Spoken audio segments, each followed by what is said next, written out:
Chief Feighery, welcome to the Rhode Island National Guard podcast. Thank you for joining us today. You know, we actually haven't worked out a new intro now that we've added you. Hi, I'm Sergeant First Class Terry Rajsombath. That prior Staff Sergeant Terry Rajsombath, recently promoted. I made it. Congratulations. I made it, Mom. We finally convinced you. Thanks, Chief. But we invited Chief Feighery on today. You are dual-hatted, full-time. You sit as our CSMS chief, CSMS. Well, Surface Maintenance Manager. There you go. Technically it's a tier above, so that would be like, call it a battalion. CSMS would be a company, and then field maintenance shops, you know, kind of company level, if you will. Got it. And then on the drill weekends, you are our RSP commander. Mm-hmm. Recruit Sustainment Program commander. Yes. And for the people who have heard the word RSP for the very first time, can you explain that to us? Well, I heard it for the first time, like literally just before I got the job, I think. But that must have been an impressive because interview. we drill off cycle from most units, you don't even think about, you forget we exist sometimes. So only the National Guard has this program. It's very successful. It's meant to increase our success rates through the whole process of initial entry training. So the moment someone swears in, if we have like a 10-day cutoff before the next drill, but 11 days before drill, you raise your right hand, you can come get paid and train with us. And it is a mandatory program.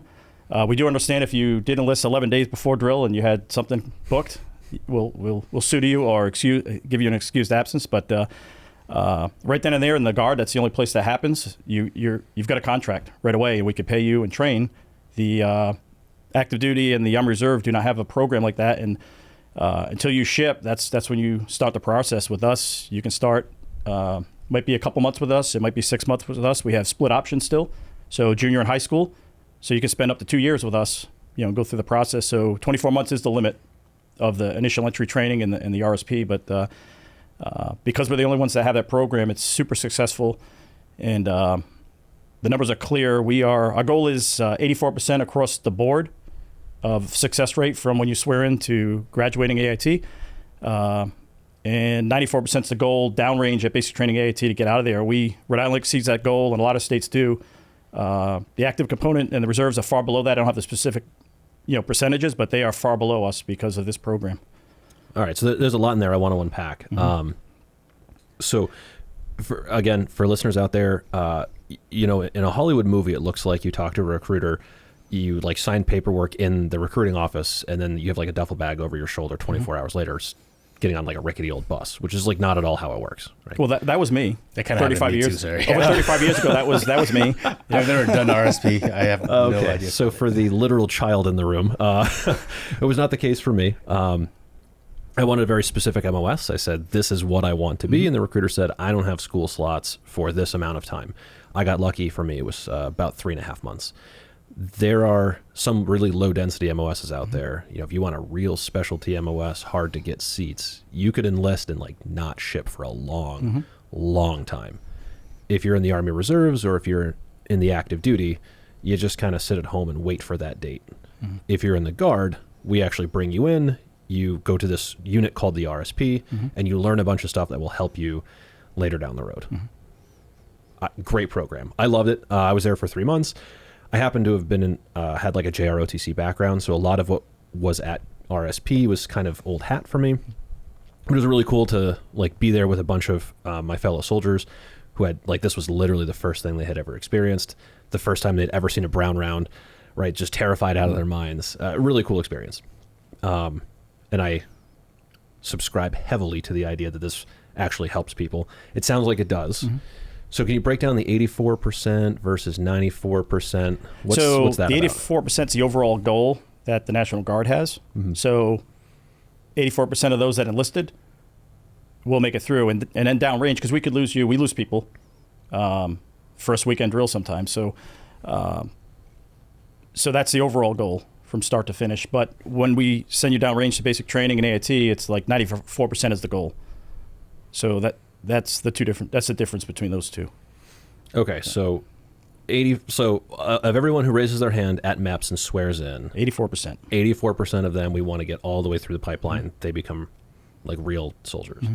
Once they get to basic training, you want 90%. Yeah, so that population 94. that actually shipped. Yeah. So if we lost, a dozen or so before they ship date, got it. The ones that do go down range, that's a 94%, because we got you there. But the problem is, And I spend a lot of time, like I don't just show up and steer a ship. I like to invest in what I do, and I studied and do site visits and get to go to basic training sites. And one thing I found out early on is, and it'll be a trivia question, and I told you the answer, so I'll keep my mouth shut. So at what point in the between swear-in and graduating AIT, at what point do you think we lose most of our soldiers? That's Army-wide, not folks going through RSP. I couldn't tell you, Chief. I think during GWAT, they weren't letting anybody go. But if I had to guess... Where are they going to quit on themselves? Refuse to train? Probably in the beginning, right? Once they get the shark attack and they get their first real smokings. Can I say smokings more? Well, you can say smoke. We smoke them. So okay. If you back it up from there, what's before that? It's getting on the bus, isn't it? So you get off the plane, Mm-hmm. you get on the bus, you're at Fort wherever. Mm-hmm. Where are you going for 3 to 10 days? Yeah, you just go to your barracks and you meet your drill sergeants. You're going to reception. Yes. Okay. Reception station. So over 53% of the losses are there. I got to go to Fort Eustis and meet with some TRADOC folks, and they were interested in RSP. You know, the active component, like how are you so successful, and attrition rates are good. So I got to do a 2-day thing with them, and I got to also meet a lot of other RSP folks, commanders, and cadre, and the NGB folks. A lot of phone calls and emails. But now I get to actually meet the folks, so it was a great two-day thing. And out of that, I learned some more things. And one of the things I brought up is like life skills, homesickness. So out of that, I developed our red phase, which is our first weekend. We have red, white, and blue, the primary phases. I created a little couple slides for them, commanders in brief, and all those things I learned, I put on there, and I talked to them about homesickness and those other things, those life skills. And blue phase is our final phase. It's like a UTA right now, just half a day. We get them because they're shipping, could be that next Tuesday and Saturday morning. So we spent a half day with them getting them ready. Miss Lindley and Mr. Halverson, our civilians, they come in and they do an incredible job preparing these kids. They go over everything you can think of. But me and the first sergeant go in there specifically because of these things I've learned. And I remind them of the training they just received from us, but also remind them of that homesickness. And I usually ask who has never even left Rhode Island or the general area and who's never been even on a plane before. And quite a few hands go up. So just that alone starts that doubt. Why am I doing this? I miss home. Then they get there, and of course, it just gets worse from there, right? Sure. No phones. You can't eat when you want. You eat when they want you to eat. You sleep when they want you to sleep. So that hits them right away at reception. And at reception, you're not focused on any training. You're sitting in a room. And I've visited more recently. I don't remember mine being this way, but it's just hundreds of folks in this massive battalion of reception, feeding through that. And it's, Fort Jackson's pretty quick, usually 3 days, if all things are good. And that's a benefit of RSP. Hopefully we get you administratively correct. That's part of our mission. We're mentally and physically preparing you on drill weekends, but the admin piece is very important. That's how we start our Saturday mornings, height, weight, all those things. We want to make sure you get paid, make sure you have no distractions when you get downrange. So for an RSP soldier from across the country, you might be more bored than your active component in Army Reserve because they're getting ID cards, they're doing all these things that you've already done because we prepared you for that. So it might be a negative effect there. Yeah. So I remind them that, and we also ask why you joined and fall back on that. Fall back on religion, Army values, whatever it is. Fall back on something. Take your mind off that boredom. Read your little blue books. The Army issues blue books, like 336 pages of a lot of fun stuff. Yep. History of the Army, ranks, all that stuff. So I tell them, just put your head into that. Focus on that. Someone next to you is negative. Change their attitude or don't listen to them. Unfortunately, you can't move seats. You probably get yelled at. But yeah, fair. Keep your head in the game. Stay in the fight. And that's where we lose 53+% of all enlistments is that phase at reception. And every training site and all your PME sites, if you don't know this, have LNOs, right? You have representatives from the Guard there.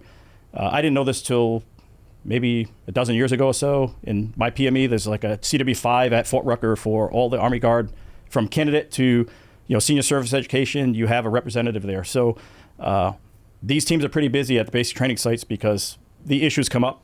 They want to quit. They're introduced to the LNOs. They have an office right in reception.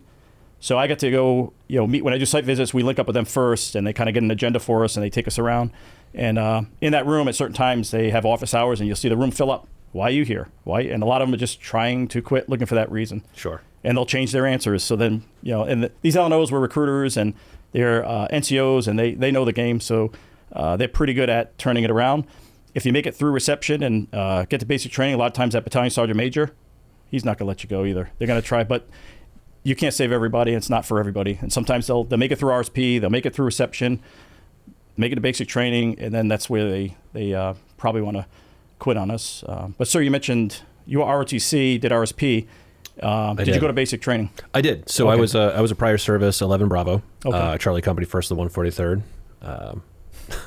Great unit.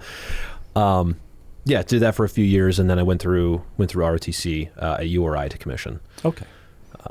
Yeah, great experience both ways. I think if I have any regret at all about my service, it's that I didn't enlist on my 17th birthday. I truly, honest to God, I wish I had enlisted on my 17th birthday with the split option. If I woke up to 17 tomorrow, I would 100% do that. I wish I'd spent a few more years enlisted, getting all the scare badges, doing the fun stuff before I commissioned. I did 20 years and then flipped. So Yeah. 2 careers. So you can vouch for me. As soon as you commission, the fun stops. They're like, oh no, we're not sending you to that school. That's for guys who are going to stick around a while. You're just a rental piece. You're like, oh, come on. Yeah. But the reason I bring it up is we have, ROTC folks, junior ROTCs. They're there's redundancy, but it helps us. It's like almost like junior cadre.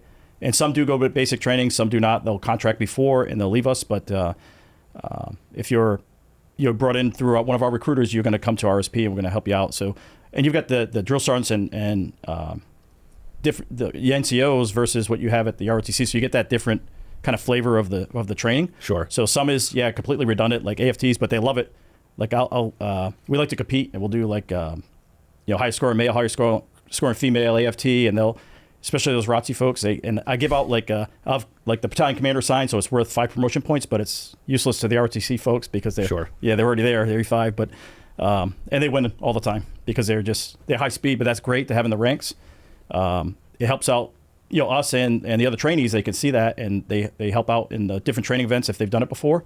Sometimes we'll kind of exclude them from certain things, like let them learn, but they're great to have on board. That's why I just wanted to mention, because some ROTC do not go to basic, but they hang with us until they contract. And but of course we had OCS in there as well. So you get 09 Romeo MOS and your Sierra is your OCS. So we have those folks and they will go to basic and then they'll stay with us until that next iteration of training starts. And those are our green phase folks. We talked about different phases. So green phase is kind of in that white phase population, which is the general training, but we use them in leadership positions and just to generally help out. Sometimes cadre, they're kind of like I said, like a junior cadre. It's great to have them around. So you're either basic training complete. If you're green phase, you are basic training complete, but also you're ROTC or OCS. So you've got you have some other background that you're bringing to the table that helps us out tremendously. I'm going to put my command message hat on for a second and just say I love the idea of competition. Competition is the cornerstone of meritocracy. Like, how could you possibly have meritocracy if you never let people prove themselves against the best? All right, command information hat back off. Also, that's a great use of future lieutenants. So for anyone out there in the audience who's a Sierra or Romeo and wants to be a lieutenant someday, maybe the most important function you will serve is as a human battery, giving energy to your troops. Being out there, doing the tasks with them, leading by example, just like literally being a human battery. You plug into a formation and you let that formation take everything from you. That's a great use. Get them ready for that. Don't get me wrong, you'll still lead, you'll still make decisions, you'll still have a platoon that's yours, but like the decisions are okay. The platoon would survive without you. Where you really make a difference is inspiring, delivering energy, drumming them up. So great use, great way to prepare a bunch of lieutenants. I've never given any thought to RSP. Like once I was in. I've never had to interact on any sort of level. Respectfully, Chief. Well, some people just ship. I was probably, I don't know, it was late July. I shipped in September. And by the way, I think RSP's existence is probably 2004-ish, but there's always been like a pre-basic. Okay. Because I know folks that are older, been in longer than me, that did a pre-basic course. So I guess it depends on when you enlist, when you ship, and it is supposed to be mandatory. We call it a purple phase. We did the different colors, right? So red is your first drill. Blue would be your last. You mix those together, that's purple. So some people come for one drill. That's supposed to be mandatory. And it's pretty critical if you can squeeze that in. Just that one weekend helps you out tremendously. Right. But obviously you made it without it. But the Guard has proven that a lot will quit if we don't do this. So Yeah, I remembered reception. I've completely forgot the whole reception phase until you said it. But I remember one of the Lucky you. the reception drill sergeants, while we're getting there, he's like, yeah, he kept saying, before you guys get to boot. I'm like, what do you mean? We're already here. No, that was just reception. Like, I didn't realize like that was an actual boot camp. But This isn't that bad. I remember him like we're doing formations, and like he's trying to teach me to march. I remember he was like, get your knees higher. So I'm doing this right. I didn't realize. So I got to Fort Jackson. I start marching, doing what he told me, and I had my knees like hitting my chest, and my drill sergeant was all over me. I was like, oh, that guy set me up for failure. If you're watching right now, funny, but so I see the value in that because that's amazing to go to boot camp already knowing what a drill sergeant is, what an officer is, how to move at information, and more than anything, just the mindset, getting yourself prepared. Have you talked to anybody saying with active duty, is this how they could integrate soldiers that are signing up for active duty but somehow participating in RSP before they go to their boot camp if they have like months ahead? Before I answer that, so when I do my little red phrase introduction, I always explain that to them that basic training is 90% mental. And even before that, we just talked about it, reset. So we forget that piece. So you think RSP, you think you're training, right? We're doing all this cool stuff. We do rappel tower, all these things. But more importantly is the whole, and that's mental too, and that's confidence. But the mental piece of it, leaving home by yourself for the first time maybe, and all that other stuff before you even get to that first day, like you thought you were going into it. It's like day zero still, for 3 or 4 or 5 days. But I thought that's where we were going with that collaboration we did at Fort Eustis with TRADOC. I thought it was leading there, and maybe it will, because why not take advantage? What would that look like? Who knows? Because they'd have to pay us, right? And the active duty reserve, and then might be some poaching going on with different recruiters too, and grabbing their buddies, and so there's pros and cons. But I think out there you'll probably find that maybe the Army Reserve does like a micro version of this in the active duty, just basically maybe people that care and do it on their own kind of thing, maybe the recruiters. But program wide, I don't know if the Army's considering it. But one thing I realized in doing site visits and talking to basic training commander and first sergeant and their senior drill sergeant, we actually got, during that conversation, I met one of our trainees, lost her discipline when she saw me in the first sergeant, though, by the way. So that's a danger in going out. They're like, hey, what are you doing here? Like, oops. I mean, but she came up, and during that visit, they're like, hey, this is pretty cool what you guys do. And I try to tell drill sergeants, because they don't know that it's an RSP either. Some do, some don't. And I explain to them what that is. And a lot of them are young E6s that, they're still new in the Army too, and they're drills. It's like, I forget my experience and age when I'm visiting some of these sites, but I came to the realization and talking to them that that soldier that came out and talked to me is helping your other soldiers, because drill sergeants are spread thin. It's tough to get them because they're selected and they're going whether they want to or not. So they may or may not want to be there. Hopefully the aggression goes in the right way. But we helped them out. We helped the whole, just by having the program in the 54, right? And I don't know how many RSP sites there are because the biggest states have more, but it's at least 54 of them, probably several hundred.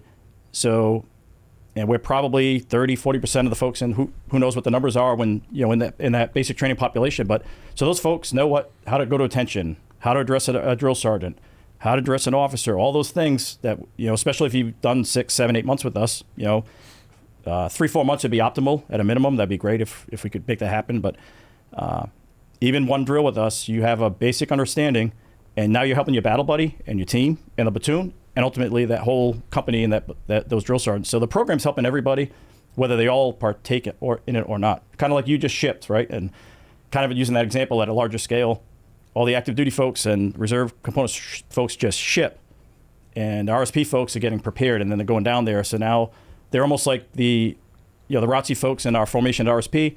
That's kind of a larger scale version of that. So now those RSP folks, all those guard folks out there that had some RSP time, are helping their battle buddies, helping everybody out. And I do ask that. I have a gold phase, so I have a couple hit points that are mandatory for me, is talk to the red phase, talk to the blue phase, talk to the gold phase. Those are the folks that are AIT complete. They're complete. They do about 1 day. Right now they're doing like a UTA. We do benefits briefs. I talk to them about full-time opportunities, but the most important thing I do is do an AR with them.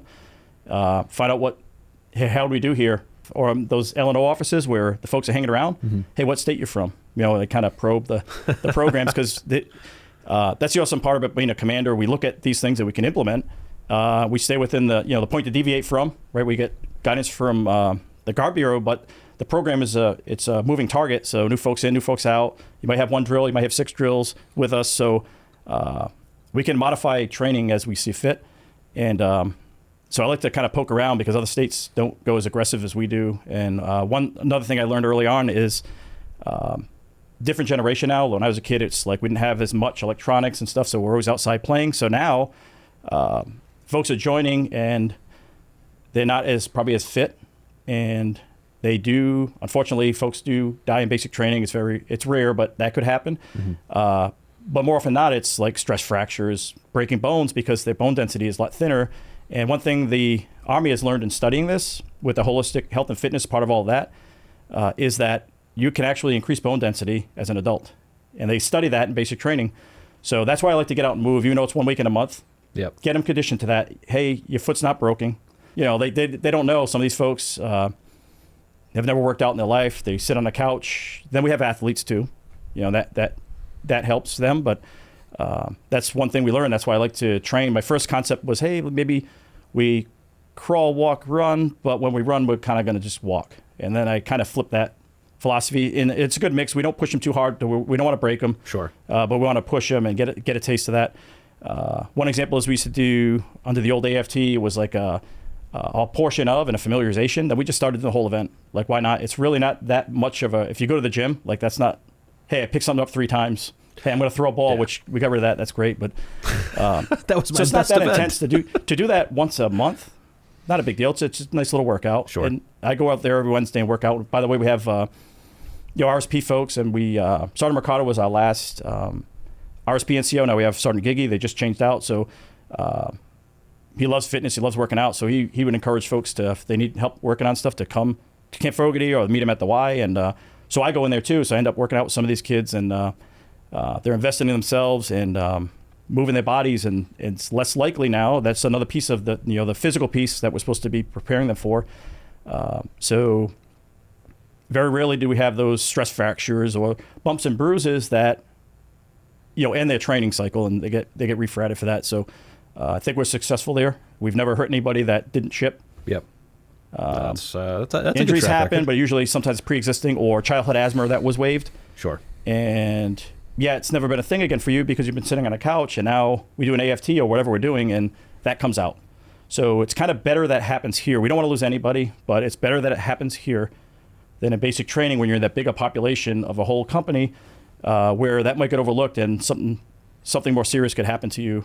When that flares up. And unfortunately, we've sent people to the hospital and ambulances, and it's like asthma that's back. It's not childhood. It's here, and you're going to be discharged. And we don't like that, but I think that's something else this program is supposed to be, right, to improve the success rate. But I think that's an unintended consequence of the program too. That we flush them out here, and we don't want to wash anyone out. Like I said, we want them to succeed, and we want to help them. We see all different types of abilities come through, and we target the weaker, right? We counsel and to help, not to hurt. And sometimes we can't save them all. And but kind of got off track. There's a big rabbit hole. No, that's okay. Off topic. It highlights a really important fact, which is if you are not physically ready to go to basic training, it can be a very painful experience. I got very lucky in this regard. So I came in, I was definitely a book nerd. I was debate club, chess, video games, like a little bit of martial arts. That was really my only physical exercise. I happened to be very lucky. I got a great recruiter, Adam Vita, who even between RSPs was calling me almost every week, being like, hey, get out for a run today? Why don't you join me at Lincoln Woods and we'll just do a couple laps around the lake. And really, it was only 3.5 months, but like, thank God I hung out and like did those things with him because I got to basic training. And I was a surge baby, so I got to 30th AG and it was like a 2-week miserable experience. So it was like 2 weeks at 30th. I get to basic training and just all over the place. It was shin splints. It was, fractured vertebrae. It was like pulled muscles and torn labrums and just like nonsense left and right. So you can't discount at least showing them the motions, being like, hey, these are the kinds of things we expect you to do. And if this is really hard for you on a Saturday, like maybe there's some stuff you got to do between now and ship date. I wanted to circle back to that brief you give right before they ship. and you talked about the feelings of loneliness and homesickness and all that. And I don't know if this is a part of your brief, but I think the hardest stretch for me personally was the car ride when my recruiter picked me up and drove me to the airport. It was like an hour and a half because I lived in Portsmouth at the time, and I shipped out of Logan. Well, I guess it was MEPS, and then from MEPS to Logan, I think. It's pretty far back there now. But so it was like an hour and a half in the car. That for me personally, that was the hardest hour and a half. And I had been away from home before, and I certainly was not like it's not that I had never traveled before. It's just that particular experience. Like, nope, you're going to basic training. You're not going to see anybody for months on end, and it's going to be miserable and all that stuff. I don't know if that's a part of your brief. I don't know if that's even a common occurrence. So another benefit of RSP, I don't know if all states take advantage of this, or some of the largest states might be a kind of a hybrid, but you don't have to go to Boston MEPS. And that's what I had to do. And that was right. But what we do is we direct ship. So you'll come to the RSP office. Okay. Right on Cape Fogarty. It's in the CSMS building. Why? Because that's where there was space available. So it's convenient for me right now. But and we recently started doing that blue phase brief in that CSMS break room. Okay. Because one drill, it was October drill. Troop Command shifted their drill deeper into the fiscal year and conflicted with us, so we had to kind of shuffle around. So we said, hey, we'll do blue phase right up there because Jen and Hank's office is right there. And it turned out to be a permanent thing because it's, hey, this is where you are coming. So that relieves some of that anxiety. Like the day of, you will come to this building. So don't be wandering around. Don't go to Troop Command where we do drill. Come here. And the front door's hard to open, so pull hard. And it is. And I look at the kids from my window and I'm like, and I'll walk out and I won't open the door from them, like, pull. Did we not train you enough? So now that takes a little bit of that out. But unfortunately, you have to break the tie with your family somewhere. So they're out in the parking lot. They have to say goodbye there. And that's part of the brief. But now you're going to spend a few hours, depending on when your flight is, they'll backwards plan, and you got to come in at a certain time. And Miss Lindley and Hank, they show up. It could be 3 a.m, whatever it is. They'll be there, and they go through everything again and give you your tickets and give you this little travel card so you could buy, a meal at the airport, whatever. So they really ease a lot of the anxiety of like, here's what's going to happen. Here's where you're specifically going now, because the blue phase brief on drill weekend is more generic, and now it's like we have the details. And you're going to go to the clock tower at this particular airport, and then the drill sergeant will pick you up and put you. So they spell all that out for you. Like, I didn't get that. You probably didn't get that. You probably didn't get any of that. So so that helps with some of that. And then we ship from TF Green. So now it's just right up the road. Okay. So Hank, Jen, or the NCOIC currently Sergeant Giggy, they'll drive you there. They'll take you, but unfortunately it's on the curb. See you later. Can't go in the terminal. So that's kind of that point where, hey, I'm on my own, but at least it's a short drive. And part of the brief, when the first time I go in and talk, we try to make it lighthearted too. We start talking about like things we liked and hated at basic training and just different stories, but and I tell them to have fun. As miserable as it might come easy to some and it might be hard for others, but Sure. Have fun. It's going to be lifelong memories. You'll never forget. I still remember things from, Yep. And I said, it's all on you. It's just, like I told them, it's mental, 90%. So just go and do it, and then fall back on something when you're feeling down. Before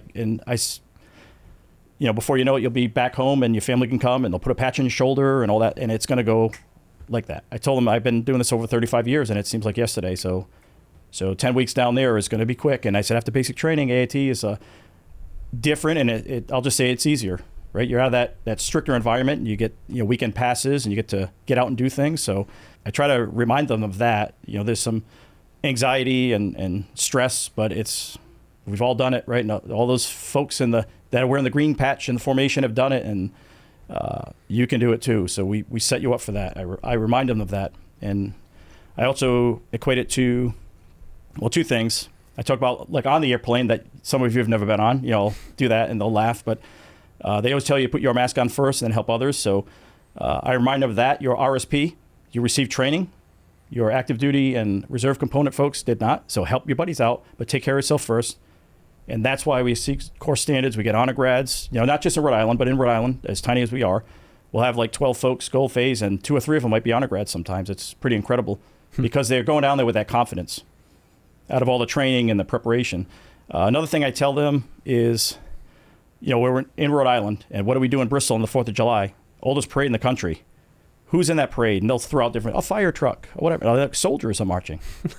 I said, you're going to go through this and you're going to come back and you're going to be in the parade. I said, do not be on that sidewalk. So I hope that little, I'm on both shoulders at the devil. Like, Yep. don't quit, you know? So I like it. don't be on that sidewalk. You will regret it. Some people came out on waivers. If you don't make it this time, are you going to ever be able to come back in again? Even if you're not on a waiver, are you going to want to go through this again if you quit? You know, you made it this far. You're here, you know, especially Blueface. You're here. You're getting on a plane Monday or Tuesday or before the next drill. Go down and get it done. You know, we try to pump them up and have funny conversations, though, about, and sometimes it gets out of control with, you know, what's this like? And they get ahead of themselves. Can I go to airborne school? But I'm like, no, you didn't join that. That's not in your contract, but maybe later. You know, they have all these questions, and that tells me that they're getting comfortable, though. Yeah. When they're getting excited and they want to do more than what they're heading down to do. So, and they'll talk about full-time opportunities, and I'll say, I will talk to you about that if you go down and do what you're supposed to do. Yeah. And finish for me, and then come back and bring me an honor grad if you can. You know, I like to be selfish and compete. But when they do that, that's them. They decided to do that, and they took what we taught them, and they went down there and did that, and it's pretty impressive that guard-wide, like, I don't know what the percentage is, but it's far superior to the active component in Army Reserves, the exceeding the course standards. Sometimes it's just, you know, AFT, kicking butt on that because we train so hard. But basic training honor grad, that's just incredible. Like, you're number one out of hundreds. Yeah. You know, that's just phenomenal. And we get AIT as well, you know, and it's just all that confidence that they brought down there with them. And then they start thriving when everyone else is still trying to survive. No, it's great. And I love the idea of passing along lessons learned and helping your battle buddy. Not basic training specific, but in ROTC, in your final year, you go to, you know, a camp for cadets called LDAC. Mm-hmm. You get put together with 11 peers, fellow cadets from around the country, and you operate as a squad doing a bunch of, you know, tests and sticks lanes and stuff like that. And, you know, we got really lucky. The 12 dudes, well, and girls, dudes and dudettes that got put together in my squad, we had one scout platoon guy, me, an airborne infantry guy, and then a Cav scout guy, all prior service. And each of us had picked up like one or two little tricks, how to pack a ruck, how to properly lace your boots, how to fasten like a nice cross sling out of like those horrible drill and ceremony slings that they give you. Like, each of us had one or two little tricks that we had picked up from our enlisted service, brought it to that squad, and just proliferated that knowledge. And 3 weeks later, after you've been, you know, out in the bush for 3 weeks, you're pretty tired, pretty exhausted. And our squad was just moving better and doing better because those tiny little things at the very beginning, like all of our rucks were packed just a little bit better than everyone else's, so our backs hurt a little bit less.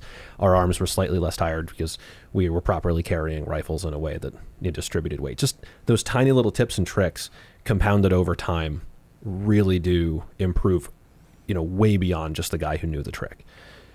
So the idea of giving our RSP kids a couple of things, a couple of pointers, some knowledge, you know, some foresight, and then putting them out in the world with the charge, go forth and spread this knowledge, go forth and do good things. I love the idea. I'm a huge advocate of, you know, affecting change one little maven at a time. So it sounds cool. Do you do any weapons training at all? That's my nemesis. So number one failed event. So basic training has requirements, and they have yellow phase, red, white, blue. So their yellow is kind of like our red, learning Army ranks and certain things, and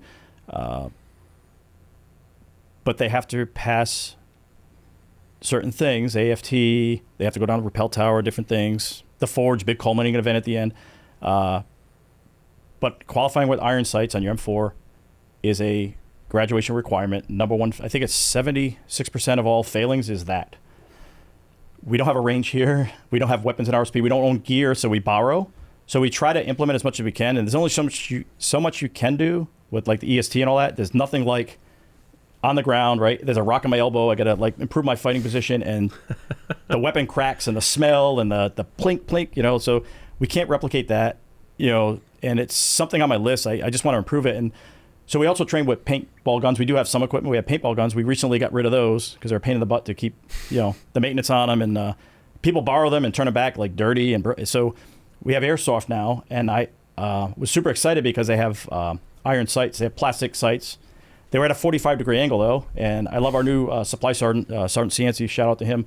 I said, I don't like this, and I guess it's kind of a airsoft thing. So he's able to get the sights replaced with this straight on, just like you would have on the M4. So now at least we can kind of do maybe some dime drills and different things. Even though it's an airsoft, they can get that basic understanding of like left eye, right eye dominance. So that's on my list to improve.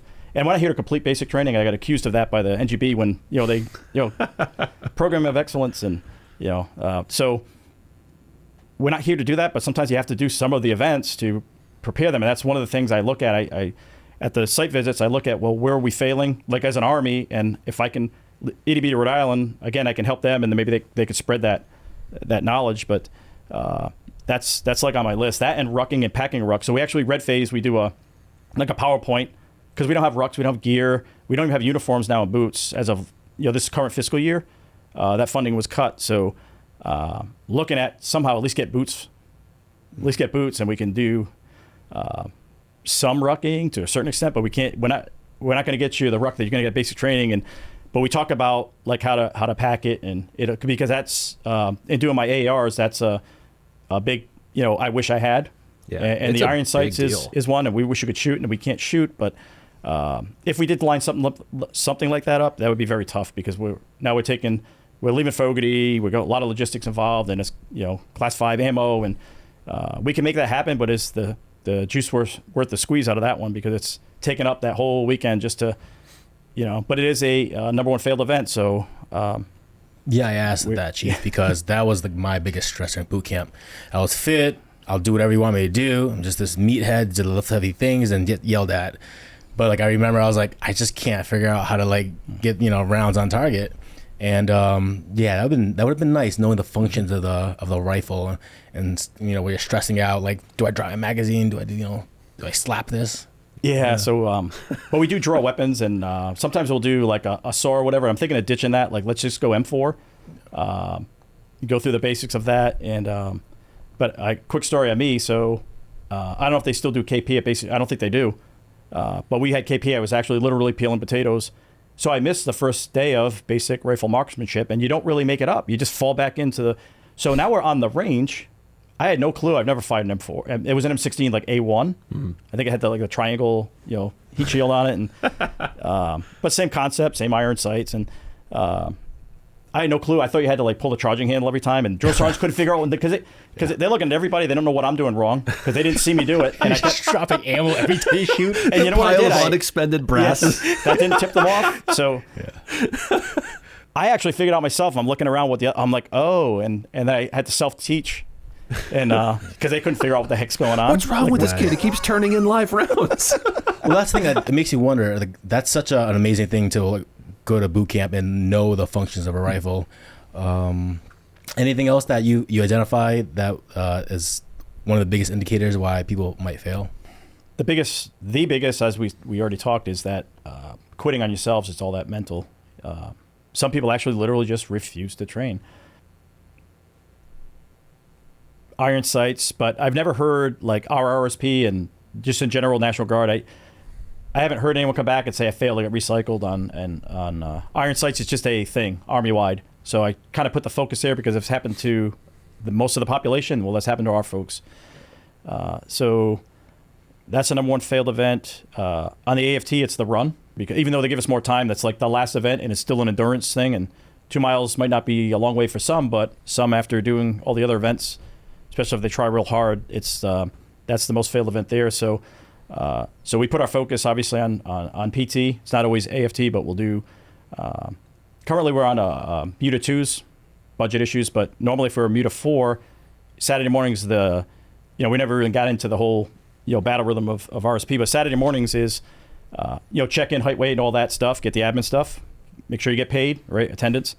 Then we get into. We do a pre-ship brief every single drill. We go over it because these kids change bank accounts like we change underwear. So things happen when they're young. So all that admin data is very important. So we just go through all that. But after all that, first thing is it's going to be PT. So we'll do prep drills. Everyone will warm up, and then the red phases will do their ROPAT. That's their occupational physical assessment test. First and last time they might ever do that. It's done here at RSP, and that's it. And it gets loaded by our civilians, right? Jen and Hank. They make sure, Monday morning that gets loaded up and it's in their records. Because if it's not in there, that's a problem too. So that's part of the whole admin piece. So they'll be doing that. Everyone else will do like AFT Saturday morning. And then Sunday mornings is like a fun PT. It's like whatever, so the cadre will figure out what that's going to be. So we're just keeping them physically fit. And because that's an Army thing, but also because that's AFT is a requirement for basic training, obviously, to pass. You do definitely 2 AFTs for record. I'm not sure if there's more than that. I think one in that red phase, and then in their white phase, they'll do another one. And then that blue phase is really just the end. Like you're getting ready for graduation, you do your Forge event, which is just culminating everything. And so we put a focus there. But one thing I will tell you, there's some key events that we do. And if any of the cadre ever suggests to remove any of these, they don't let Chief find out you said that. So first thing we do is, and it's a Rhode Island unique thing. Other states might be doing it because we shared what we did. And it was part of accreditation. They were impressed by is we do the first 100 yards, which is the shark attack now. That's what all training sites do, some version of this. The original term was first 100 yards. Some call it like the road to victory, whatever they call it. Yep. Every site and every basic training company might have their own little spin on it. But we do a version of it here because we talked about doing it and we decided, hey, I said that's red phase because you might only get one drill with us, and it's a big deal. So that's Sunday morning for them.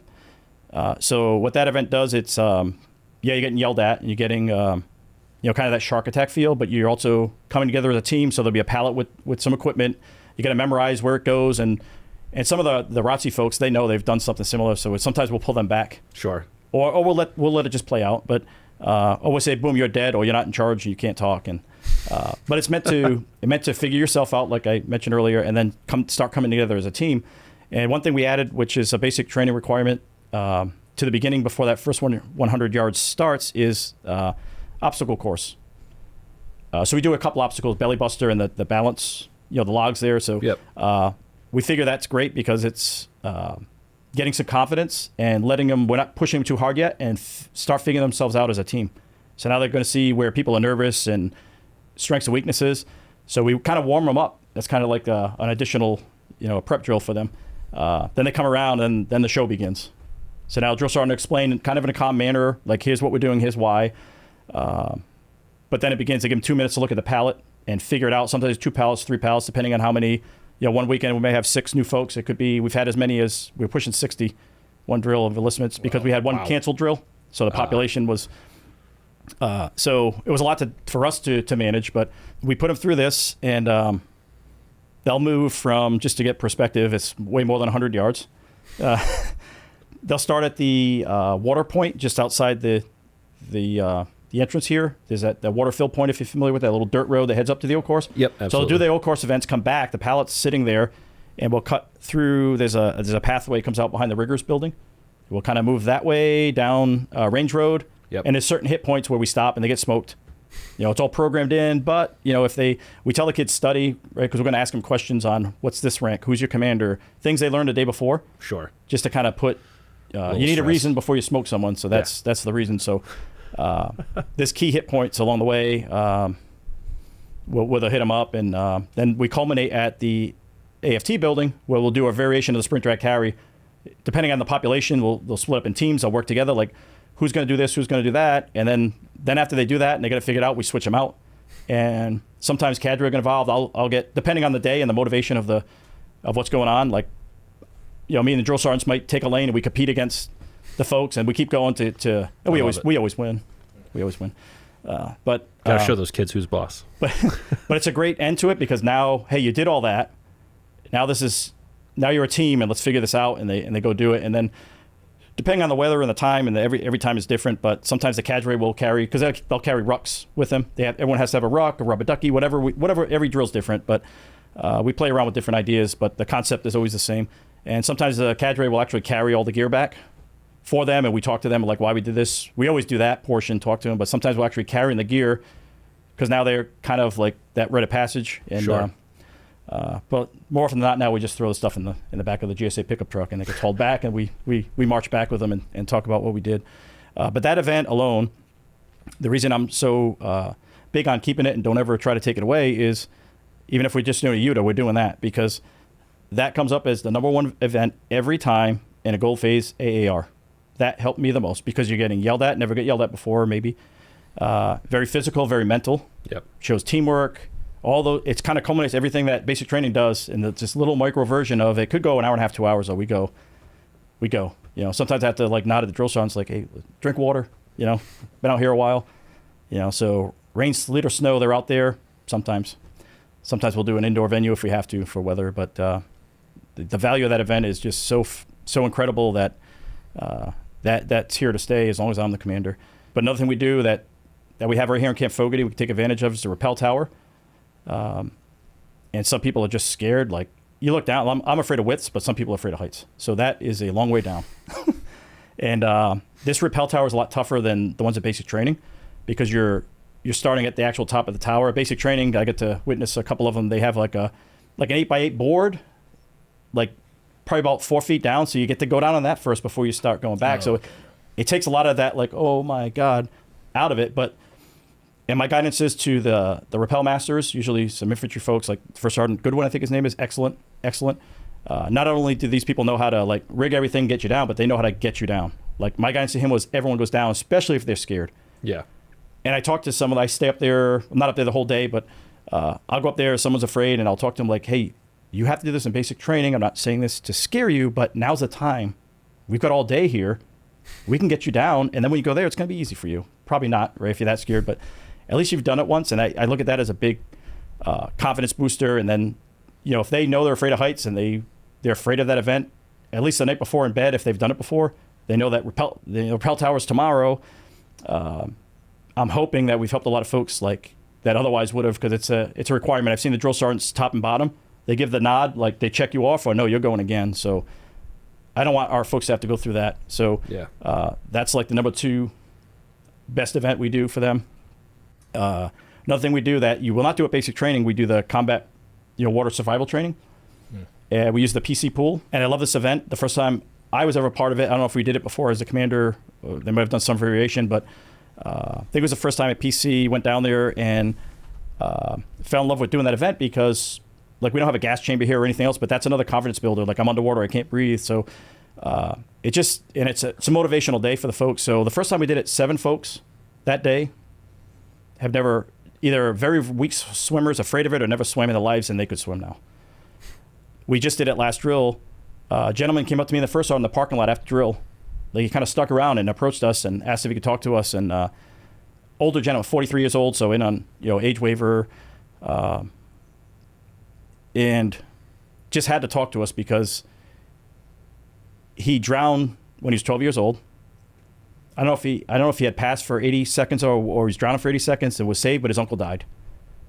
He didn't get into the details. I didn't ask the details, like was in the pool and fall off a boat, whatever. I don't know, but he had to come thank us, and I had no clue, like wasn't even thinking that, like we're putting these kids in the pool, and in this case, an adult, like they're all adults, but 43-year-old gentleman, and he was petrified, and he went through it, and he was happy that, hey, I overcame that. That's an incredible thing to overcome. So, and there's a lot of stories like that throughout RSP and different things we've done. That's awesome. And that was the last drill, and I'll probably never forget that. That was pretty interesting. That must have been in his mind all day before he did it, and after he did it, he must have been wanting to talk to. I can't go talk to the commander or the first sergeant, but he waited for us after drill and came and spoke about it, and so that that's the number 3 best thing we do for them. That's a huge confidence thing, and it's not just standard per se. Like, we are. If you don't want to do it, you're not doing it. Like, we have different stations. So weak swimmers and cadre are just awesome. And we just did it this last iteration without our 2 best swimmers on the cadre. But the cadre got it done. They're incredible. And that's why, a big part of the reason why we did so well on that accreditation is that team we have. So they're so incredible. If you ever get a chance to come out and, you can come walk through the 100 yards with me. And a couple folks have done it. Other events, you guys can show up and witness that. And it's pretty phenomenal, like the things we achieve, and beyond the reason why we're here. Yeah. Some of those stories, it's just incredible. I got to share another one. Another gentleman in his 40s, originally northern Iran Kurd. Familiar with the Kurds? Yep. Right. It's a population's pretty heavy up in Turkey and stuff. And got to that scene. I think he was probably younger, but back when we're rotating to Iraq and Afghanistan, he really appreciated that. Wanted to be an American soldier. Got over here, trained with us, and I remember him during that first 100-yard event looking at me. He tried to get out of it with the cadre too, trying to quit on himself. And he just looks at me like, I can't do it. I'm like, do it, you know? And he just that look. And I just remembered him because of that. And then to find out this is that guy that, he makes it through, comes back. Sometimes I get to see them before they ship because of my office right in the same building. And I actually came in when he was checking in. So when I see someone checking in or leaving, I always try to make a point to get in there and talk to them. And guy was super stoked, super appreciative. Like, I was a Kurd, I ran Iraq, now an American soldier. You guys help me out, my folks in Iraq, and now here I am. The only bad part of the story is his wife's still over there, trying to get her here. So, but now he's got his citizenship. Like, we see a lot of people get their citizenships through, obviously just joining the military, but through RSP we get to meet them. I also probably get to meet a future tag, Sergeant Major and Command Chief too, because they're in those ranks. The longer I stick in RSP, I'm going to meet somebody important. That's good perspective. And hopefully we influence that a little bit. Yeah, absolutely. I think common thread between all of those really highly valuable trainings is they force people to face their fears. One thing I always tell people when they ask, like, the Army is not going to cure you of fear. Like, whatever it is you're scared of today, you will still be scared of when we're done training you. What we do help you do is act even though you're scared. We help you push through being frozen in fear into at least acting in the face of fear. When you were talking about being scared of heights, that's me to a T. Absolutely scared of heights. I get the call of the void really badly when I'm exposed to great heights. So naturally, I found myself in Charlie Company, first the 143rd Airborne Company. Strangely, I didn't have any real issue with the rappel tower. I trusted the rope is really what it came down to. I did the rappel tower at RSP. I learned to trust the rope. I had no issues with it. For me, it was airborne school. Getting to the 34-foot tower and leaping out of the 34-foot tower, you're suspended on these risers to a big steel cable. But I've never tested those things. I don't trust that steel cable at all. You just, I'm going to leap out of this tower. I'm going to break both of my legs, or this system's going to work the way it's intended. To this day, still absolutely terrified of heights. Was terrified out of my mind every time we jumped. The Army never taught me to not fear heights. The Army just taught me to act even in the face of fear. Well, that's the Army, and essentially what you do, Chief. They just teach you how to be courageous. Because to me, the definition of courage isn't not being afraid, is doing it and still being afraid. So, like, you're teaching these kids and these young adults or adults to how to be courageous. That's pretty awesome. Yeah, I love it. I love the first 100 yards. We did nothing like that at all when I enlisted. It was just a straight up shark attack, just absolute pure misery for about, I don't know, probably about 2 hours. That's all I remember too. Yeah, just get off the bus. And I was picking up my duffel, putting it down, picking it up. And I was the first bus filling up basic training coming from reception.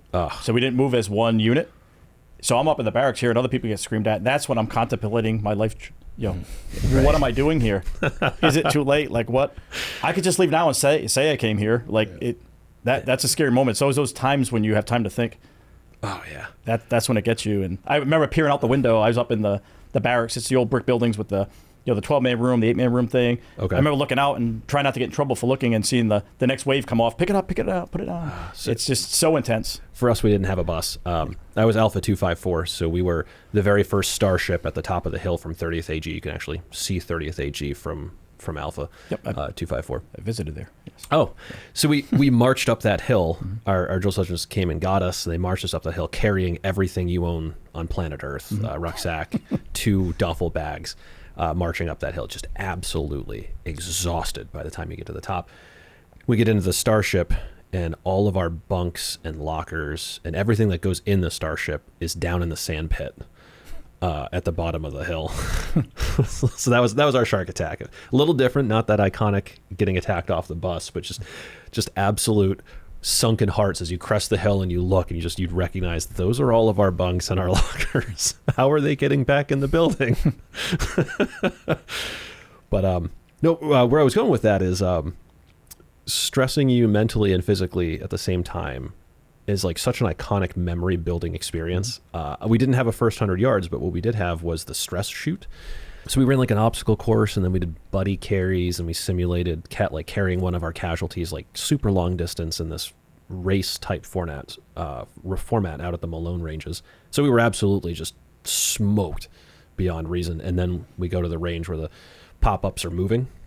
So so you have a shoot while your blood pressure is like 200 over 100. You're beating like 180 beats a minute, just absolutely smoked. Everyone forgets to put their ear pro in because it's just, oh, what a disaster. And like everyone shoots like 0 out of 40. But I think that's like one of the most memorable things of basic training was pushing through a level of exhaustion I had literally never felt in my life. And then going and having to do something, simulated important. I mean, who cares about shooting on a range? But like, shooting in a simulated combat environment, like that's really memorable. And it sounds like the first 100 yards probably simulates that to some degree. Should be a memorable event. And a lot of the folks tell me that was much harder here than it is at basic training. And I explained to them the reason is because the ratio of us to you is probably far greater than, it's an entire company. That's a good point. I've got to witness some of them, and I want to get out and witness some more. Trying to get back out, traveling to Fort Jackson next month for a Drill Sergeant Academy graduation. We got another Drill Sergeant graduating. Oh, who is it? Sergeant Naylor, recruiter. Okay. Yep. Naylor? Yep. Oh, awesome. Yep. Yeah, we had him on the podcast. Okay. A couple weeks ago. Yeah, good dude. Yeah. So he's down there right now. So the more the better with that with their professionalism. So by the way, to be a cadre member, Drill Sergeant qualified, CFDIC, right? Instructor qualified. Yep. The RSP has a course you can go to at PEC if you have neither of those. Or you can be a recruiter with your, I think it's SQI4 is the skill identifier, so it's the non-recruiter recruiting course they do down at the Professional Education Center. So you need that and other things to be a cadre member. So, but I'm all in on the drill sergeants, like what they teach. They're basically going down there and doing basic training and bringing us back the most current information. Also, I get to visit Drill Sergeant Academy. That was like my first visit. Fort Jackson. I want to go there because they have the Future Soldier program, which we can talk about if we have time. But all the programs, everything's there, and that's where 51% of anyone that goes to basic training is going through Fort Jackson. That's like the hub. So probably because of the distance between like them and TRADOC and all that. But that's where everything's tested and everything happens to include Drill Sergeant Academy. So definitely wanted to visit them. And the LNOs down there said no one's ever wanted to visit that. Like, why wouldn't you want to visit them? So they actually came with me. There was an E8 taking us around, and someone else in the office, they actually came because they had never visited. Beautiful facility, very professional. But I got to meet with them, and we chatted a little bit, and they gave me a big presentation, and they said, the deputy commandant said, hope we answered all your questions. I said, nope. And they're like, what the heck did we miss? So during that Fort Eustis visit, the Drill Sergeant Academy came and kind of did their spiel and talked about some things. They talked about Drill Sergeant research. So I said, what a great opportunity. It's basically for the Army Reserve because they have Drill Sergeant units. So they go down, they could do their annual training and recertify. So if it's been, I think it's like an every 2-year cert. So we're probably negligent on that across the formation, like Army-wide, like how often are we recerting? We just keep doing what we're doing. So I thought that'd be a great opportunity for our drill sergeants, like periodically. Now we have folks freshly graduated, so we don't have to really worry about that. But if we go stale and we just keep the same drills for a while, maybe we could send them down there and get the current. It's a 2-week kind of refresher, like, hey, what's new at basic training? So more recently we're going back to like a drone, right? Counter drone, large scale combat operations stuff. So like squad tactics, your 18 B team movements, and not room clearing anymore. So they're kind of moving to that. So that's great to get, Drill Sergeant Academy, fresh folks in the ranks, but also if that's not an option, we get that 2-week option where we can send you down there. And because we have right now 1 M-Day Drill Sergeant, so perfect opportunity for him, to go down and do an annual training in the next year or two. So highly professional, and Fort Jackson is like, that's where it's at. So I mentioned, the Future Soldier program. So we have programs currently out there for kind of exceptions to policy, but it's just a different way to come in. So we have a 09 Mike program, which is took your ASVAB, but I can't get an Army job, especially, hey, Rhode Island, very limited, right, and what we can do. So Fort Jackson has a program. You have up to 90 days.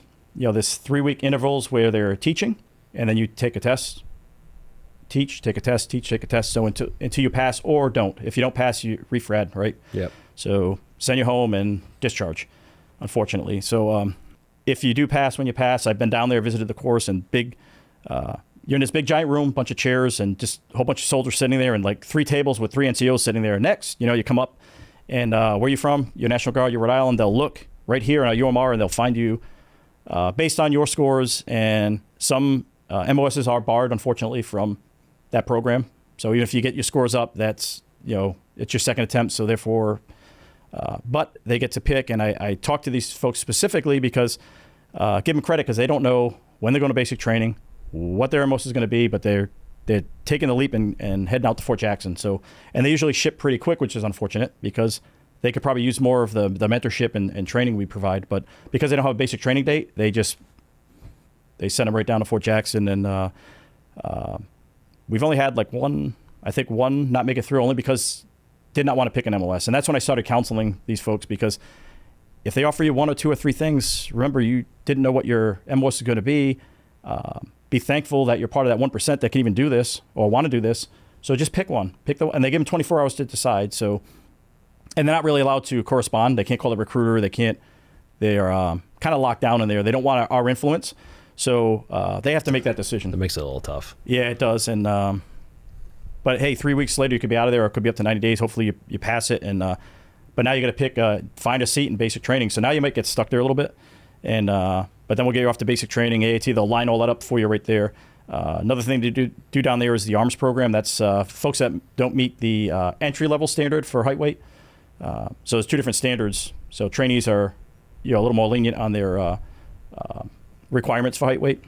And we do height weight every drill, and we counsel and all that stuff too. So some folks are brought in on that program where you can be above the standard. And it's same thing, 90 days. Same schoolhouse, some of the same cadre.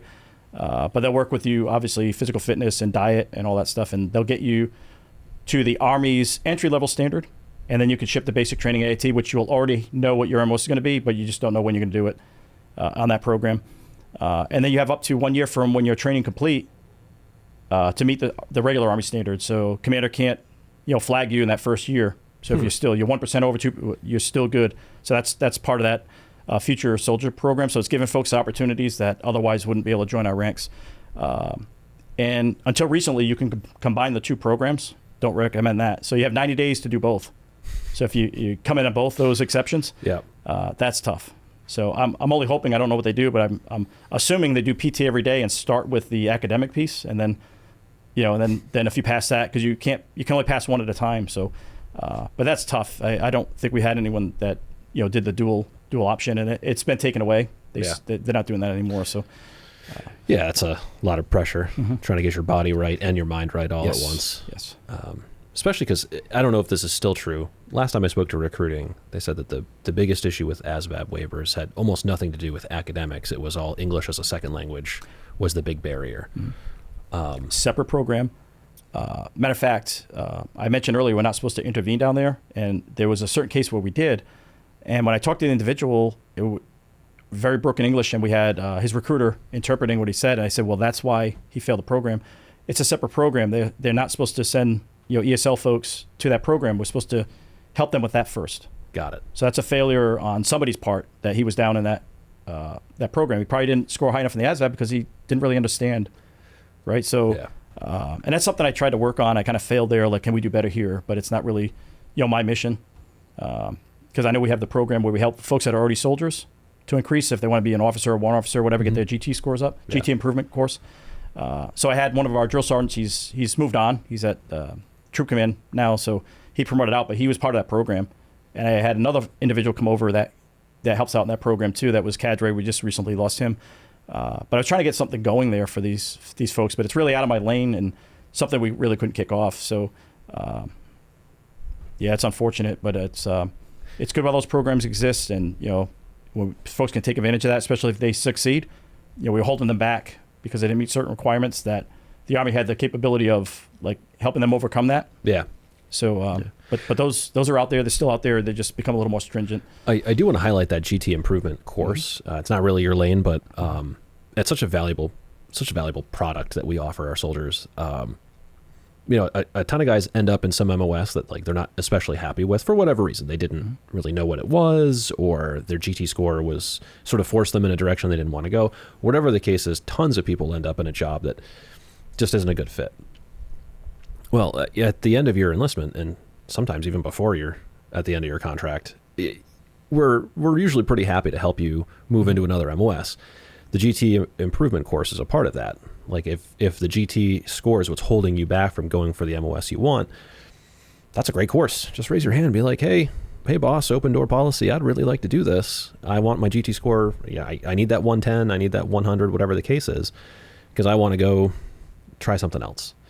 And at the end of the day, I think I speak for the organization when I say we would much rather retain you at some other MOS than lose you completely. Like, and I don't think it's especially close, provided you're not like a disciplinary issue. Like if you're a good soldier who just doesn't like doing what you're doing for whatever reason, like I think we really would like to work with you and find a way to keep you somewhere that you would be happier. It doesn't do us any good for you to be miserable on a drill weekend and hate your life. Like that doesn't make us any stronger or any better as a force. So anyway, I love the GT improvement course. And I would say that for the guys who are on the 09 Mike program, if you go down and they're like, hey, these are the only two things we're letting you pick from. And you're like, well, those both suck. Who cares? 6 years. And oh, by the way, we probably would be willing to move you before 6 years, depending on what unit you're actually in and where you want to go. Like all the time, we have soldiers moving out of a unit into a new unit, even before their 6 years are up. So like, just get in, like finish the course. And honestly, like your MOS reclass course is going to be a whole lot better than AIT. So just like go do the AIT that you're supposed to go do, and then raise your hand and be like, hey, you're like, be a good soldier, pass your PT test, be a good soldier, but like, be honest. This isn't really the unit that I want to be in. I'd like to go somewhere else. Can we work something out? Yeah, for anyone watching and they're thinking of getting out, anyone I've ever talked to reclassing at prior service, yeah, it's nice. Yeah, because you were an 88 Mike, right? 91 Bravo? No, whatever mechanic was back in the day, 64. Yes, you and I were in the 1043rd for a short stint. 1043rd, there you go, Chief. Yeah. My name's on the wall. Was it 64 Bravo, was it? Vehicle repair mechanic? That was 63 Bravo back then, and then now it's 91. 91B.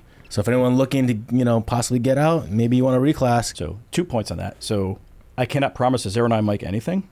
I don't promise him anything, but I do encourage that. Like, hey, just pick what they offer, pick what you like the most, and then there may be opportunities, right? Get in, get back, and there may be definitely, when it's time to re-enlist, there's your negotiating chip. And even before then, and you mentioned 91 Bravos, so that's the technician equivalent of what most of my full-time employees are.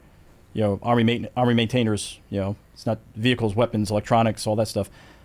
So a lot of them come work for us and say, hey, I want to do. You can make a career out of it. You can go all the way up to my level and beyond, right? You can go whatever, maneuver yourself through the program. So a lot of them reclass to 91B, and you can go right up to Fort Devens.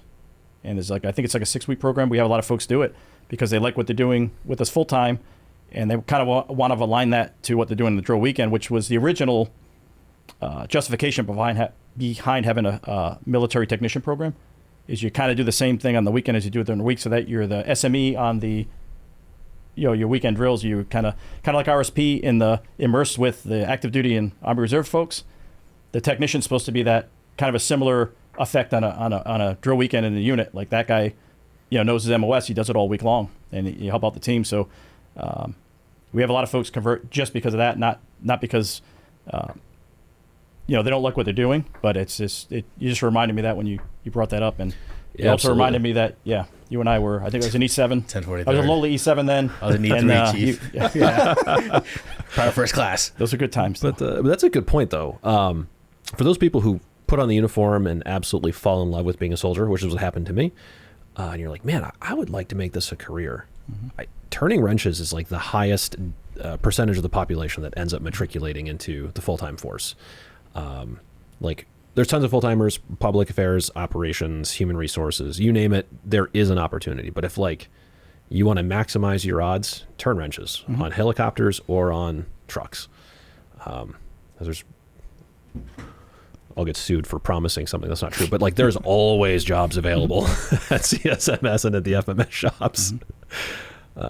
There are, and not only that, folks come get experience with us, and we have other logistics functions, supply oriented, like 92 series, like Yankee and Alpha. operating GR, receiving supplies and all that. Yep. So a lot of the folks that come through our doors are AGR supply sergeants now. Oh, no kidding. Yeah, they get their feet wet. Others come in and get that on their resume, and they've taken it, civilian side as well. Sure. So maybe a lot of them stay M-Day, but they get some experience here, and then they go off into the civilian sector with what they've learned from us. So I feel your pain on that. That's beyond RSP, but I do talk to RSP about the full-time opportunities, so it kind of fits the bill here. So one thing we did do with them, by the way, is it's hard to bridge the gap between like, hey, I graduated AIT and I can get one of these full-time positions, because they're AGR is like typically like E6 entry level, right? You might come in at a lower rank, but and the technician jobs, you have to meet certain qualifications, which they don't always have. So one thing I did do is lower the pay grade, even though we want to make more money, to give them an opportunity to certify for positions. And then we started a career ladder, so they can come in at a lower rate. So we've hired a few from RSP. We were able to do that, so that's a win. And now they're invested in the organization, and they might make the career, or you can stay in the Guard longer because now you have that full-time job tied to it.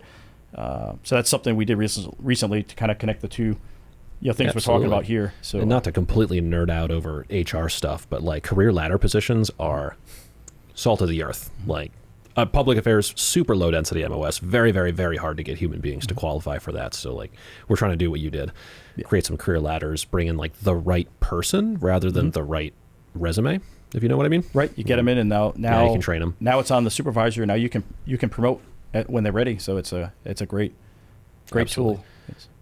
tool. And maybe I'm talking out of my depth here, but like all of your 91 Bravos end up being diesel mechanics, right?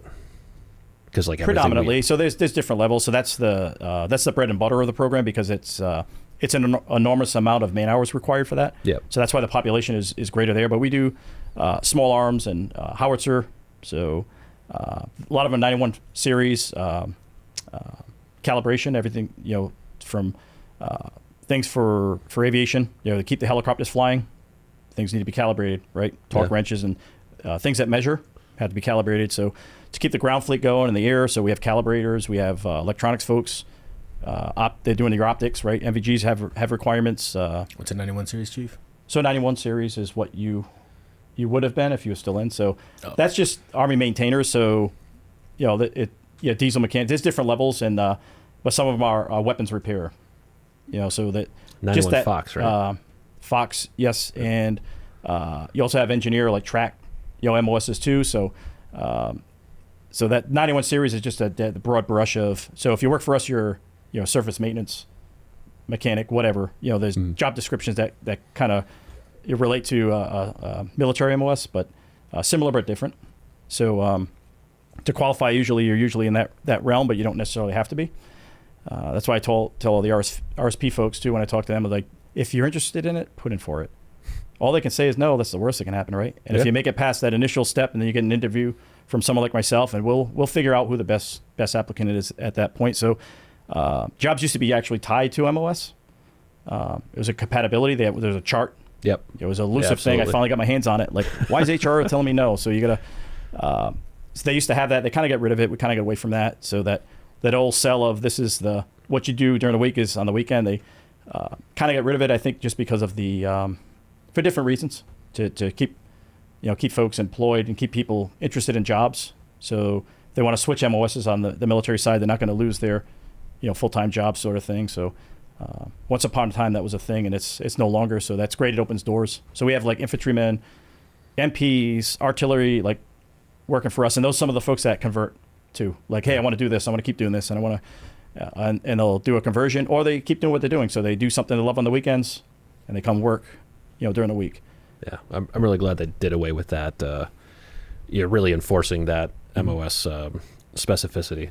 I've been a technician now for almost 8 years, and I have not been in a compatible grade or branch for even one day. Did you ever receive the letter from HRL saying you're not compatible? I did. Yes. Early it's scary, on. isn't it? When you get that, like, what is terrifying, this? Yeah. I'm losing my job. I'm like, yeah, I've been here for 8 years. And That's a formality, they say. But not for one day have I actually held the correct branch and position on the M-Day side. So, yeah, thank God that's no longer enforced. But especially, like, the rank requirement. Like, I was never a big fan of telling guys, like, no, you have to actually decline promotions so you can keep your technician job. Like, Yeah, it's like, okay, that's probably not a great practice. Like, hold your horses, buddy. Ambition's not welcome here. Okay. You know, I gotta say, Chief, I really like the fact that you use the term downrange. I mean, that says a lot, you know, because, you know, training up for deployments, you know, you're getting ready for downrange, you know, everything's like, everything has such intensity to it because you're getting prepped for downrange. And so these trainees, like every time I hear you say downrange, it's the same intensity, I would imagine. I think that's pretty cool. I like it. So that's why I use that term. Every little thing has its purpose. I try to find those little things. So another thing, we're supposed to call them warriors, according to NGB in our guidance. And that was a TRADOC thing once upon a time, but I started doing site visits and they're trainees. So I started calling them trainees. You know, in verbiage, I have type up, hey, warrior or whatever. I call them trainees because that's the term they're going to hear at reception. They're going to be looking around like, who are they looking for? You know, I'm a warrior. You know, so we kind of changed how we address them so that they get conditioned to that. And downrange is kind of that term too. So it's I forget I even say that now. And you reminded me because I started using that because like you're going, like you're training, but you're going down there to do your mission. Like we go and do our deployments. You know, so that's why I use that term and certain other things we do to just that extra little piece of mental conditioning for them. Rhode Island trainees that show the boot camp like they're like veterans. They're got a can of dip, the watches backwards, everything is at Roger that, drill sergeant. Well, life skills, we teach them that. Yep. Man. And that's a good point. Like life skills is a big deal when I talk to drill sergeants and stuff, and even things you don't think about, like female drill sergeants talking to me about low maintenance hairstyles, sports bras. That came up. I'm like, I don't know anything about the topic. We learned that at Fort Eustis, they were giving out. Some guy was giving out free stuff, like, hey, who wants one? And me and Sergeant Mercado, they were like, hey, we'll take it. And it was like a sports bra brochure. Like, what is this? And we don't think of that. And what it is now the female trainees get, I think it's like $500 to $700. Like, they're expensive. So they get a stipend to go to the PX, and they have name brand, like quality, and they help you. The brochures tell you what you'll need, measurements and stuff to things you don't think about and things that we learn going down there. So I bring that back to the Blue Phase brief, like Miss Lindley, when she briefs, like she'll talk about those things. Like, that's awesome. And we try to tell the train, like, you can't have dyed here, and some people show up and like, don't get tattoos, and they go out and get tattoos. So that like what are you doing? So but that's one of those things that one of the benefits of site visits too. I would never think like, females come down with a low maintenance hairstyle because you don't have time in the morning to be doing whatever you're doing. So so it kind of falls into the life skills things, and they asked us for help with that. Like, we have folks that don't know how to shave, and they will shave. They will shave on Saturday morning. They're going to shave, and you're better off buying the quality razors than what we're going to provide. So, first time's on the recruiter, second time's on them. If it's your first weekend, hey, why didn't they tell you? We send out, you get a newsletter, and if you're smart, like you get some information from us, and it's a lot to digest. You should read everything. And I encourage them. I say, hey, we're only here 1 weekend a month. We mentioned that, like physical fitness. Here you can discover what your weekend, and we talk about that the first 100 yards too. After that, like, hey, now you know strengths and weaknesses and what you might need to work on. And when you do an AFT, same thing. If you're failing, no big deal. The only requirement to pass an AFT at RSP is if you're a green phaser, right? 90 days before I go back to training at AAT. So we're kind of sustaining them. Mm-hmm. Right, and that's why they keep drilling with us. Absolutely. And we'll use them as leadership, whatever. But really, it's to keep them engaged, so that they don't fall behind and just show back up a year later and forget their discipline and forget, they're out of shape, they're overweight. So we just got to keep them to standard. So they're the only ones that really require an AFT, but we love to do it because it gives them like, this is a real Army thing, and you're going to do this every year until next year when they change it again. So along with a new dress uniform. Yes, they'll come back with a different one. Lost my train of thought, but I had another good thought. So while at RSP, there's opportunities for promotion. So you can bring a buddy, call it Bring a Buddy program, and they can kind of experience what we're experiencing. And if that turns into enlistment, and separate from that, you just have a buddy join. It's like Stripes for Buddies program. So you get a buddy to join. We'll promote you. They'll go up to E4 on that one. Wow. We also have stripes for skill, because that's a big deal. If you get, and we see it happen. Sometimes just the recruiters bring people by, and they'll kind of put them in under, on the bring a buddy thing so it's not really a buddy and RSP bringing them, but they are. Sometimes recruiters will bring somebody and like, hey, let's go check it out. Yeah. And see if it's for you. And so we've seen people go through, and they'll go through a lot of the stuff, and I make them sign waivers. I had Jag review that because I'm like, we can't just have these kids showing up. So, because you never know, they should be generally enlistable, right? So we don't want people showing up that do have severe asthma or something and train with us, and but they do sign the waiver. We are going to take care of you, but you did sign a waiver. So we have that, and we also have stripes for skills. So there's a checklist. So AFT, got to pass it. Can't be flagged, right? Height, weight's got to be good. But then you can test out and study on things we target and teach you. So basic, land nav, TCCC, right? Tactical combat casualty care stuff. So basic stuff though, not too intense. And then you'll do a lot of like DNC, like, hey, come to attention, do a right face, do whatever. And so you can test out, and you can go up from E1 to E2. So we'll bump you up. And every Saturday morning, that's what we start. Formation, we'll have our first formation after everyone's checked in and do all that. We'll do a formation, and we do promotions right then and there. Is there a company motto? There isn't, and we've kicked that around, but I'm afraid, like when they come to attention, other than Soldier's Creed, I'm afraid to like come up with something like that, and then they go they go downrange, and group attention or a couple, and so we've thought about it, and we kind of left it off the table just because it kind of plays into all that other conditioning. That's like setting them up to fail, like raise your knees up. We could do something like that. Good. Get him higher. I still remember his face. He was so satisfied. All right, so we've been at this for about an hour and a half. Oh, that's all? Yeah. So I don't want to monopolize you all afternoon. Before we leave, though, I do want to know: do you have any final thoughts? Anything that I'm not asking? Discussions that we're not having as a Rhode Island National Guard, affecting our RSP, affecting our recruits, trainees, excuse me. Well, one thing I would say, if you're thinking of joining and you're watching this podcast, whatever, don't think. Call a recruiter, specifically a Rhode Island Army National Guard recruiter, and that's all. This is all free. Talk to us, and see if there's something for you. They'll check you out, and so don't think about it. Just call a recruiter and find out. Find out if you're eligible. Find out if it's for you, because not everyone can serve, and that something I remind the folks in our ranks about is like, you are lucky to be here. Don't throw this away. If you made it this far, we're saying that you can be here. So if you're out there thinking about it, don't think, do. Just call a recruiter. Yeah, absolutely. It's good advice. All right. Thank you. Thanks, Chief. Thank you. Thanks for having me.